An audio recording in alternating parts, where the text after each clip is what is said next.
कहानी परछाइयों के पीछे।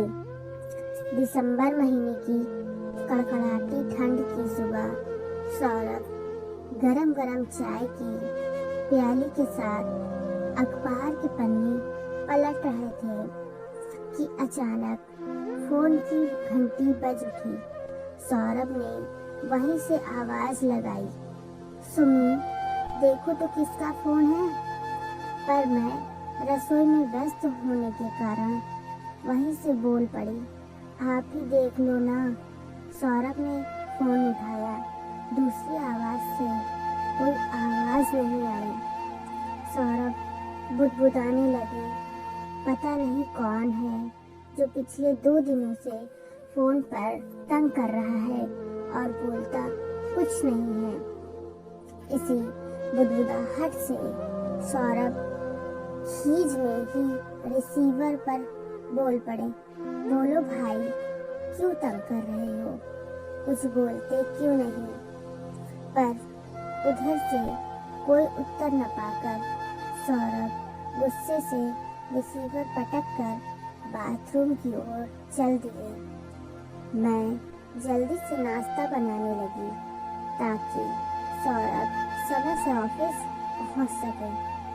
सौरभ के ऑफिस के निकलते ही मैं जल्दी से घर में बिखरा सामान समेटने लगी। न मालूम क्यों आज मेरा ऑफिस जाने को जी नहीं चाह रहा था। नजरें फोन पर ही टिकी थी। तभी फोन की घंटी बजी। उधर से प्रशांत की आवाज सुनकर मैं तो मानो स्वप्न से जाग उठी और शिकायत करने लगी। अगर 2 दिन से दिल्ली में हूँ तो मुझे पहले क्यों नहीं बताया। प्रशांत ने कहा, जब भी फोन करता था तुम्हारे पति ही उठाते थे, अब फोन पर शिकायत ही करती रहोगी, मिलने आओगी भी या नहीं। प्रशांत ने मिलने की जगह बताकर फोन रख दिया। मैं जल्दी से तैयार होकर कनॉट पैलेस की ओर निकल पड़ी। दूर से ही रीगल सिनेमा के आगे खड़े प्रशांत पर नजर पड़ी। आज 5 वर्षों के पश्चात उन्हें इस शहर में देखकर मुझे बड़ी खुशी हुई और अनायास ही मेरे कदम बेख्याली में उनकी ओर बढ़ गए। प्रशांत मुझे देखकर मुस्कुरा दिए और मैं उन्हें अपलक निहारती ही रह गई। न जाने क्यों मेरे होंठ सिल गए। मैं जड़ से वहीं खड़ी रह गई। प्रशांत ने कहा, सुनी, कहाँ खो गई हो, चलो पास में ही गैलार्ड है, वहाँ बैठकर बातें करते हैं। 5 साल के बाद की मुलाकात में बातों का सिलसिला अपने आप ही चलता चला गया। मैं और प्रशांत एक ही ऑफिस में काम करते थे। जब मैं ऑफिस में नई आई थी तो सबसे पहले प्रशांत से ही मुलाकात हुई। उन्होंने ऑफिस के सभी तरह के काम में मेरी मदद की। मुझे भी उनकी तरफ धीरे धीरे झुकाव का एहसास होने लगा। प्रशांत के न आने पर एक खालीपन सा महसूस होता था। हर समय मेरी नजरें उनका पीछा करती थीं। मैं नहीं जानती थी कि प्रेम की वास्तविक परिभाषा क्या है। क्या यही प्रेम है? किसी शख्स के जाने के बाद उसकी छोटी छोटी बात भी मन में, विचारों में घूमती रहती है। अकेलेपन में उनकी यादों का मुझे घेर लेना, अपने ही ख्यालों में उनसे संबंधित अनगिनत प्रश्नों का उड़ जाना और उठे प्रश्नों का स्वयं उत्तर दे देना, ये सभी बातें मेरे अंदर नई अनुभूति का प्रवेश करा रही थी। उनकी हर बात में, काम करने के तरीके ने मुझे मोहना शुरू किया। और मैं उनकी ओर खिंचती चली गई। अनजाने में ही मैं उनके आने का इंतजार करने लगी। मेरी नजरें प्रशांत को देखने के लिए बेताब रहने लगी। वह शख्स जो मेरी जिंदगी में एक नया रंग लेकर आया, उसके व्यक्तित्व के आगे मैं अपना घर, अपने पति, अपने बच्चे, यहाँ तक कि मेरा समाज में अलग स्थान है, मेरे नाम के साथ मेरे परिवार का नाम जुड़ा हुआ है, इन सभी चीजों को भी भूलने लगी। न जाने कितनी दबी आकांक्षाओं, भावनाओं और अधूरी कामनाओं की पूर्ति प्रशांत के व्यक्तित्व में मैं देखती थी। मैं मन ही मन चाहती थी कि वह मुझसे कहे। मैं जितनी भावुक थी उतनी ही वह संयमित और संतुलित थे। प्रशांत ने कभी मुझसे काम के अलावा कोई बात नहीं की, परंतु मेरी अबोली आंखों ने शायद वह सब कुछ कह दिया जिन्हें शब्दों में परिभाषित करना जरूरी नहीं था। ऐसे ही एक दिन उनके जन्मदिन की अनुपम अद्वितीय बेला पर मैंने उन्हें एक छोटा सा कार्ड दिया, जिसे उन्होंने सहजता से सधन्यवाद स्वीकार लिया। मानो मुझे एक प्रकार की संतुष्टि मिली। मेरी भावनाएं ऐसी थीं जिन्हें मैं शब्दों में अभिव्यक्त न कर सके, परंतु एक अनजाना सा सुकून मिला मुझे। मैंने चाहा कि समय यहीं पर थम जाए, किसी के व्यक्तित्व से अभिभूत होकर, बिना अविलंब और अभय होकर मैंने बिना परिणाम की इच्छा के निवेदन किया। मालूम नहीं यह दिन स्वप्न था या प्राहा व्यक्तित्व का आकर्षण, परंतु मुझे इस भ्रांति से ही सुकून था।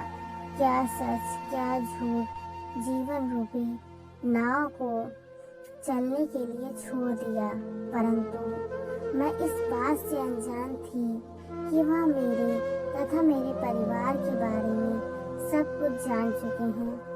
शीघ्र ही प्रशांत ने ऑफिस से स्थानांतरण के लिए प्रार्थना पत्र दे दिया और प्रार्थना पत्र शीघ्र ही स्वीकार भी हो गया। प्रशांत मुझसे कुछ कहे अपने परिवार सहित दूसरे शहर चले गए और मैं उनसे प्रशांत ने शांत भाव से कहा, हाँ सुनो, तुम्हारे बारे में सब कुछ जानता हूँ। मैं कुछ पूछ भी ना सकी, बस हंसी का आवरण मुख पर चढ़ाकर उन्हें प्यार से विदाई दे दी। अब मैं प्रशांत की यादों के सहारे जीने की कोशिश करने लगी, परंतु मानसिक रूप से मैं संतुष्ट न हो सकी। वैसे सौरभ के लिए मेरी इच्छा अनिच्छा बहुत मायने रखती थी। मैं अपनी ओर से उनको खुश रखने में कोई कसर नहीं छोड़ती थी, परंतु सब कुछ होने के बावजूद एक कसर सी थी मेरे मन में। कुछ था जो मैं चाहती थी और नहीं मिल पा रहा था मुझे। मैं सौरभ में एक अलग व्यक्तित्व की छवि देखना चाहती थी, मगर कैसे? वैसे मैं उन लोगों में से थी जो जिंदगी की छोटी छोटी बातों से भी खुश हो जाया करते हैं। जब मैं हंसती तो मेरी हंसी की आवाज दूर तक जाती थी, परंतु आज ऐसा नहीं था। सौरभ मुझसे शिकायत करते थे, इतना कुछ तो दिया था उन्होंने, लेकिन शायद मेरी सोचने के ढंग में ही गलती थी। बस इन्हीं विचारों में उलझकर मैं अपने को दोषी ठहराते हुए सोचती थी कि मैं परछाइयों के पीछे क्यों दौड़ रही हूँ, पर मैं अपनी अंतर्द्वंद को अभिव्यक्त नहीं कर सकती थी कि मेरी कुछ अपूर्ण हसरतें भी हैं। अपनी इच्छाओं को मैंने मन में ही मार लिया। किन विचारों में खोई हो सुमी? प्रशांत ने पूछा। कुछ खास नहीं, बस यही सोच रही थी कि मैं कहाँ से कहाँ पहुँच गई हूँ। सब कुछ समझता हूँ। तुम्हारी वे अबोली आंखें मुझसे क्या कहना चाहती थी, तुम क्या चाहती थी, सब कुछ मुझे समझ में आ गया था। उन्हीं अबोली आंखों के डर से मैं दूर चला गया। मैं जानता था कि जिस तरह तुम सोच रही हो वह ठीक नहीं है, और उस समय मेरे द्वारा समझाने पर भी तुम कभी न समझ सकोगी। भविष्य को देखते हुए मेरा यहाँ से जाना ही उचित था, और जाने से पहले मैं तुम्हें कुछ न कह सका, परंतु आज मैं तुमसे वह सब कुछ कहना चाहता हूँ जो उस समय न कह सका था। अच्छा, तुम अब सोचने भी लग गई हो और अच्छे शब्दों में बोलने भी लग गई हो। अच्छा, अब बताओ, तुम्हें जाने की जल्दी तो नहीं है? मुझे तुमसे कुछ जरूरी बातें करनी है। वैसे मैंने तुम्हारे लिए खाने का ऑर्डर दे दिया है।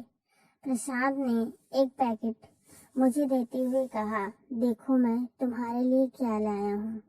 मैंने आश्चर्य से प्रशांत को देखते हुए कहा, तुम्हें अब तक मेरी पसंद याद है? प्रशांत के कहे वाक और मुझ पर टिकी गहरी नजरों ने इतने में ही शायद बहुत कुछ कह दिया था। शायद प्रशांत मेरे मन में उमड़ते तूफान को समझ चुके थे। उन्होंने मेरे कंधे को थपथपाते हुए कहा, सुमी, अब तुम इंतजार करना छोड़ो, परछाइयों के पीछे भागना छोड़ो, दिन में ख्वाब मत देखो, अपनी मुट्ठी में चांद को बंद करने का प्रयास मत करो। सच्चा प्यार त्याग में है, एक दूसरे को पाने में ही नहीं। सौरभ बहुत अच्छे इंसान है, वह तुम्हें बहुत प्यार करते हैं। तुम्हारे फूल से 2 बच्चे हैं, उन्हें परवान चढ़ाना है। उन पौधों को फलदार पेड़ बनाना ही तुम्हारे जीवन का ध्येय है। यही यथार्थ है, यही सच है। प्रशांत धारा प्रवाह बोले जा रहे थे। देखो सुमी, मैं तुम्हारी हरी भरी गृहस्थी को कांटों में तब्दील करने का सबब नहीं बनना चाहता। अच्छा सुमी, अब मुझे जाना है और तुम मुझे मुस्कुरा कर विदा करो। अगर जिंदगी रही तो हम फिर मिलेंगे। वैसे मैं तुम्हें एक बात दिल की अतल गहराई से बता रहा हूँ कि तुम आज भी मेरे लिए महत्वपूर्ण हो। मैंने प्रशांत को हंसते हुए विदा किया और अपने को संभालते हुए दूर तक उन्हें जाते हुए देखती रही। जानती थी शायद ही ऐसा सुखद संयोग एक बार फिर मेरे जीवन में प्रस्तुत हो कि प्रशांत दोबारा मुझे फोन करें या बुलाएं। प्रशांत के जाते ही मैं इस मुलाकात के एहसास में खो सी गई और अपने मानसिक द्वंद्व को शब्दों में अभिव्यक्त करने की क्षमता मुझ में नहीं थी। मेरा यह पीड़ा, मेरा यह द्वंद्व अनिर्वचनीय, अकथनीय है, सिर्फ मेरा है, मेरा। परंतु इस मुलाकात से एक भीना भीना सा एहसास है, एक चाहत, एक उमंग मेरे दिल में अंगड़ाई लेने लगी कि किसी के दिल में मेरे लिए एक विशेष स्थान है, किसी को मेरी चाहत है। एक एहसास जो बिना शब्दों में अभिव्यक्त किए नजरों ही नजरों में न जाने कितनी भावनाओं अभिव्यक्त कर गया। उनके बोल जिन्हें सुनने के लिए मेरा मन भटकता था, बहुत सुखद था वो क्षण। आपको ये कहानी कैसी लगी प्लीज कमेंट्स में जरूर बताएं। Thank you.